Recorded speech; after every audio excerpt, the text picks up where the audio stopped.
Bonjour, aujourd'hui petite vidéo sur mon analyse un peu de loin de l'affaire Angel, le vélo Tesla super magique qui va révolutionner l'industrie, qui est en train de partir en couille bien comme il faut. Moi je trouve ce sujet intéressant pour raconter un petit peu comment marche l'écosystème des startups que je connais un peu. Moi je suis chef de projet informatique, j'ai parmi mes clients des startups, je suis souvent dans certains projets de startups un des partenaires. Et bon, il s'avère que j'ai choisi de réduire un petit peu mon activité, de pas trop travailler avec des gros projets de ce type-là. Et je vais vous expliquer pourquoi. Alors, qu'est-ce que c'est?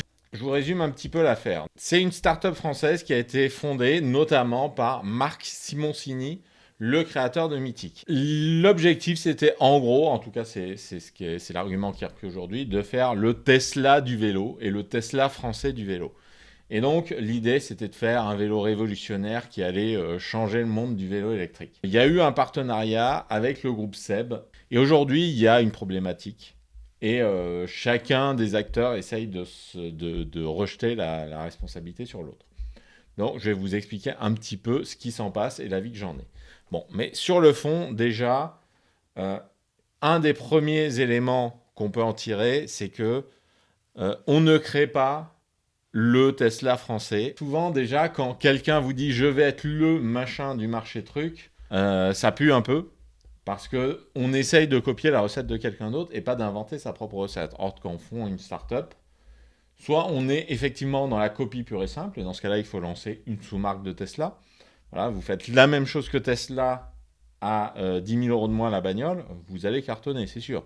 Est-ce que vous êtes capable de le faire? Moi, j'en suis pas capable.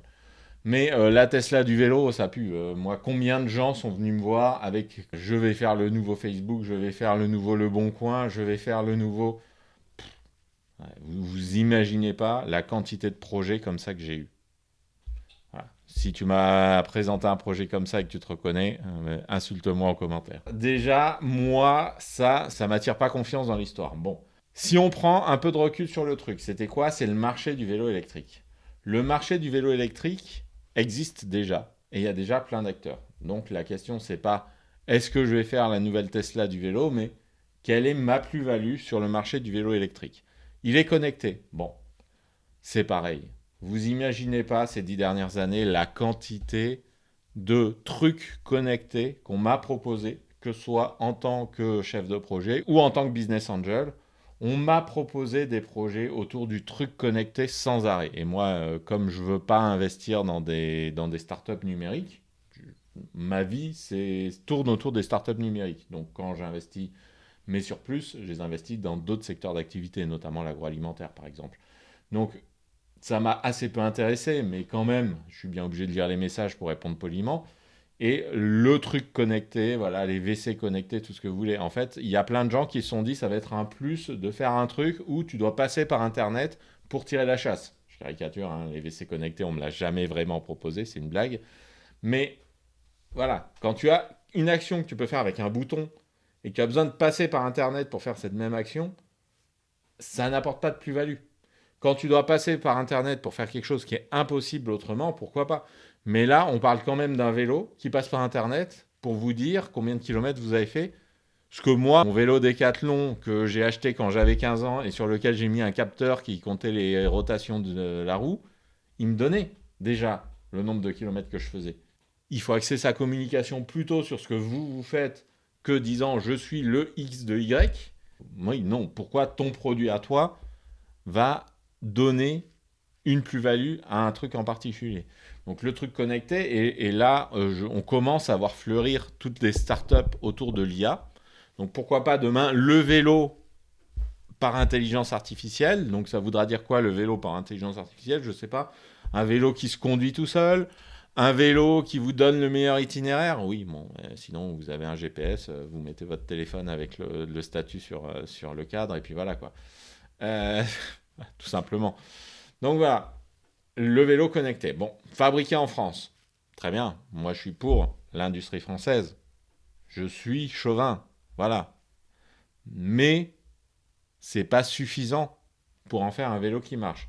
Donc on a une espèce de start-up qui, a priori, vu de loin, vu de derrière, était plutôt là pour collectionner la mode de l'époque par quelqu'un qui a investi des millions dedans, donc très bien. Encore une fois, le fait d'avoir investi des millions, c'est pas forcément un gage de sérieux de la part de la personne qui investit.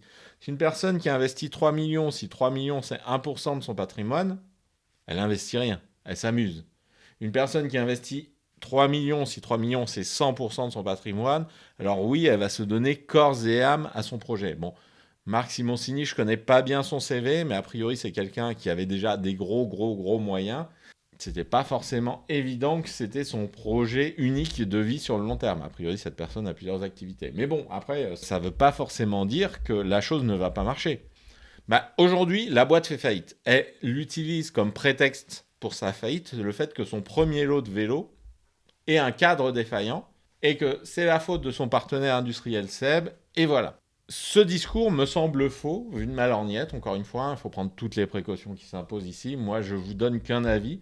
Je vous donne un avis parce que ce sujet me paraît intéressant, donc j'ai étudié un petit peu. Je n'ai pas regardé à la loupe tout ce qui s'est passé, je n'ai pas regardé toutes les publications, et je m'autorise à dire 2-3 âneries.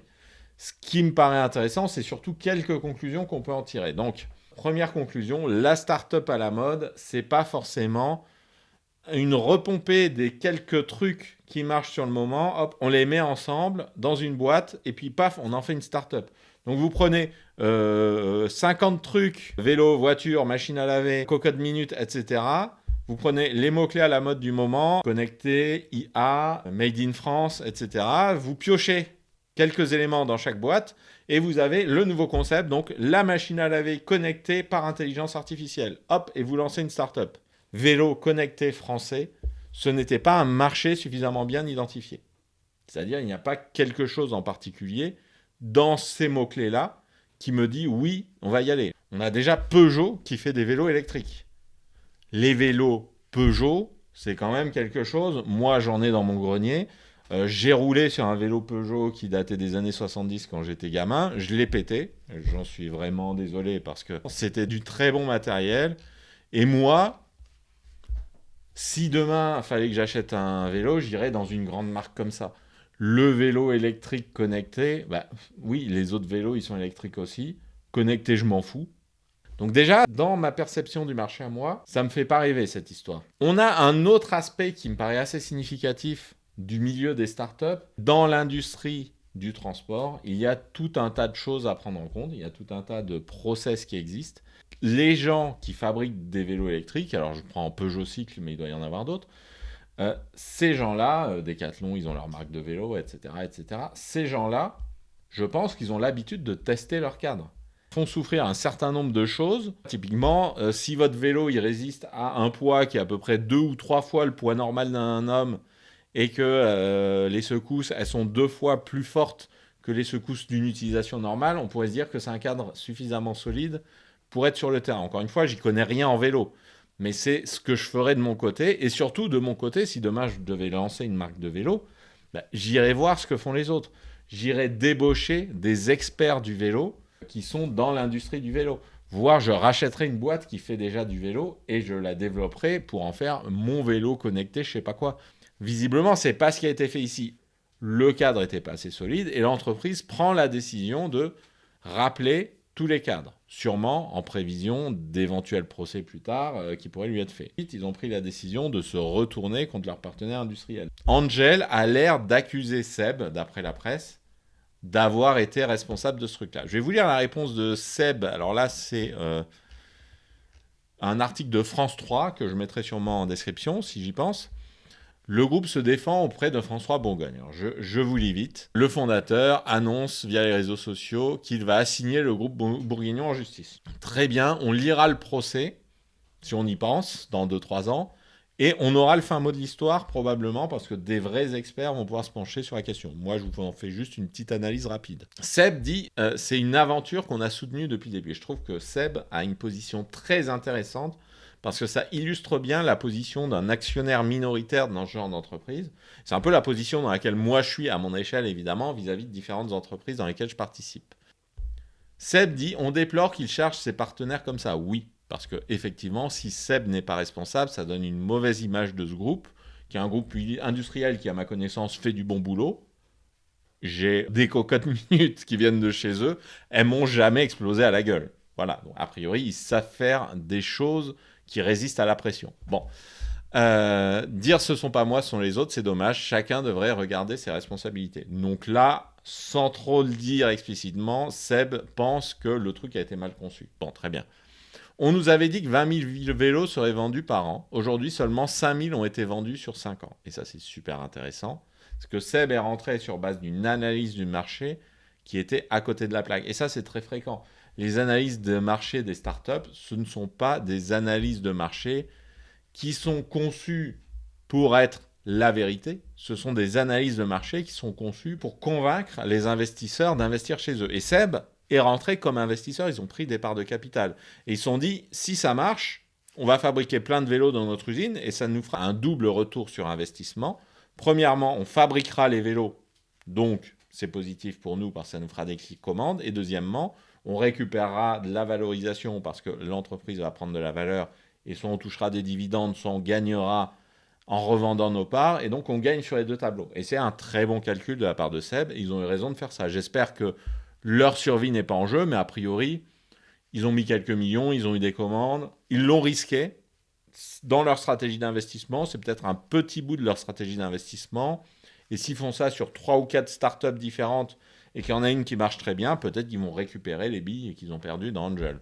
Donc là, ils défendent leur image, ils expliquent leur position, qui me paraît tout à fait rationnelle. On a tout fait en entrant au capital pour les soutenir. On a investi 13 millions dans l'histoire.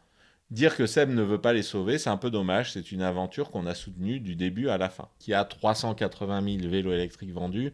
Donc il y avait une problématique sur le positionnement de marché autour de cette affaire-là, visiblement. Une start-up qui démarre sur un secteur en particulier, si elle n'est pas fondée par un expert du secteur, ça pue un peu. Là, ça ressemble quand même, vu de loin, à un gars qui a déjà fait beaucoup d'argent plusieurs fois dans la tech et qui s'est dit tiens, il y a un truc à faire, un petit vélo français connecté. Il fait un vélo français connecté. Bon, ça ne marche pas.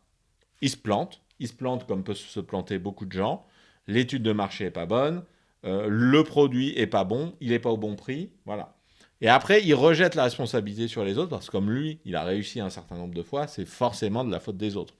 Je caricature peut-être un peu, mais voilà. Il faut bien se dire que personne n'est expert en entrepreneuriat de rien du tout. Moi, des gens qui avaient déjà réussi à monter des beaux projets et qui sont venus me voir, que ce soit en tant qu'investisseur ou en tant que chef de projet, pour travailler sur des projets qui me semblaient farfelus, j'en ai vu plein. Et je vais vous dire un truc. Des projets qui me semblaient farfelus et qui ont très bien réussi, il y en a eu aussi. Il y a des fois où je me suis dit un truc ne marchera jamais. J'en ai discuté souvent avec les gens concernés parce que moi j'aime bien dire quand je me plante. Je ne vais pas vous le dire à vous ici parce que bon, ça les regarde. Mais il y a des gens à qui j'ai dit votre truc ne marchera jamais et que leur truc a très bien marché. Voilà. Donc moi, mon analyse est souvent mauvaise. Et l'analyse de n'importe qui est souvent mauvaise en fait. Et plus vous êtes dans une posture où vous êtes persuadé d'avoir toujours raison, plus vous risquez d'avoir une analyse mauvaise parce que vous êtes biaisé par vos propres trucs. Il ne fait pas les validations nécessaires parce qu'il fait confiance à chacun de ses acteurs et à la fin le truc ne marche pas et chacun va dire ben non, moi j'ai fait ma part du boulot et c'est effectivement la responsabilité du patron de l'entreprise de faire en sorte de s'assurer que cette part du boulot a été faite. Là, on a plusieurs drapeau rouge quand même sur cette start-up-là. On a un dirigeant qui n'est pas impliqué à fond dans ce projet. C'est pas son bébé, c'est pas son projet, il n'est pas à fond dedans, mais c'est un projet parmi d'autres.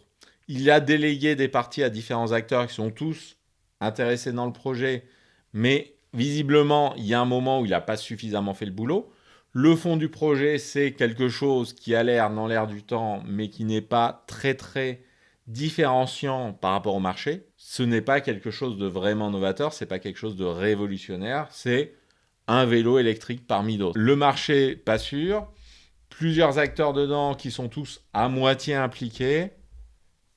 Une stratégie commerciale qui tient pas la route. Bon, bah voilà, ça plante. Je pense que Marc Simoncini devrait avoir au moins l'honnêteté de dire que il a mal géré sa boîte et qu'elle s'est plantée. Et c'est pas grave, je veux dire, c'est quand même quelqu'un qui peut dire d'ores et déjà à la télé qu'il a été un bon chef d'entreprise. Voilà.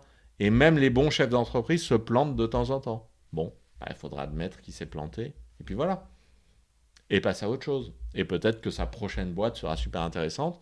Et peut-être que moi, je serai partisan de mettre des billes dans sa prochaine boîte. J'en sais rien. Si vous, ça doit vous apporter quelque chose, c'est éviter de devenir fan d'entrepreneur. Hein. Oui, je pense très fort à Elon Musk, par exemple, parce que tout le monde, tous les êtres humains font des conneries. N'hésitez pas à mettre en commentaire ce que vous pensez de cette affaire. Moi, je serais ravi de la suivre un petit peu plus tard. Si vous avez d'autres actualités ou vous voulez que je rebondisse, pourquoi pas. Ça me fait des petites vidéos un peu sympathiques, un peu détentes. N'hésitez pas à vous abonner, n'hésitez pas à laisser un pouce bleu, on parle d'entrepreneuriat sur cette chaîne. Il y a un serveur Discord pour ceux que ça intéresse pour discuter de tous ces sujets-là. Sinon, il ne me reste plus qu'à vous souhaiter une bonne journée.